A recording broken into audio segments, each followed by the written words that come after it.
The Mountain State Fair runs through this weekend, and one of the many attractions is the Heritage Artisans exhibits featuring everything from beekeeping to paper folding. In this evening's Carolina Moment, News 13's photojournalist Todd Robbins showcases an artist from Thomasville who shows us his form of glass sculpting.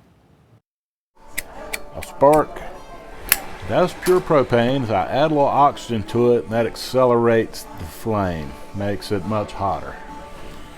Yeah, these are special lenses that take the soda flare out of the glass that allows me to see the temperature of the flame. So once I heat the glass up, it gets about 2,000 degrees Fahrenheit. My name is Curtis Cecil. I'm from Thomasville, North Carolina, and I am a professional lamp worker, which is a form of glass blowing. I use a blowtorch and take glass rods and I fashion those into figurines, ornaments, marbles, perfume bottles, and such.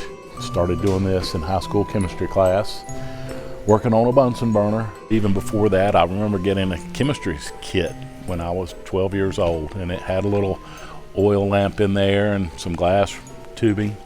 And my brother came by. He was several years older than I am, and he lit it up and blew a little tiny bubble, and I thought that was the neatest thing, and that probably is what inspired me to continue what I do. This is my main job, how I make a living. Started as a hobby and turned it into a profession.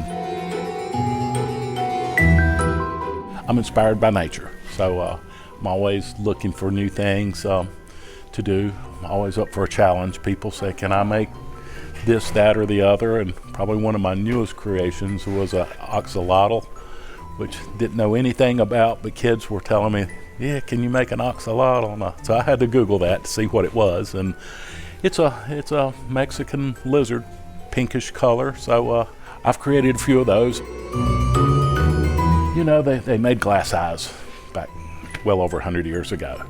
So I had an interest in that, and people say, well, can you make an eyeball marble? So I look at a lot of eyeballs. You know, people walk by, I look at their eyes, try to get the striations of the eye proper. So some are a little more bloodshot than others, but I see a lot of that out as well. But glass is an interesting medium to work with. There's so much can be done with it. The fact that it comes from sand has always amazed me. The guys that invented glass were geniuses. Mesopotamia was probably the first place that has ever been discovered, well over probably 5,000 years ago. Where would we be without glass? I have fun with it.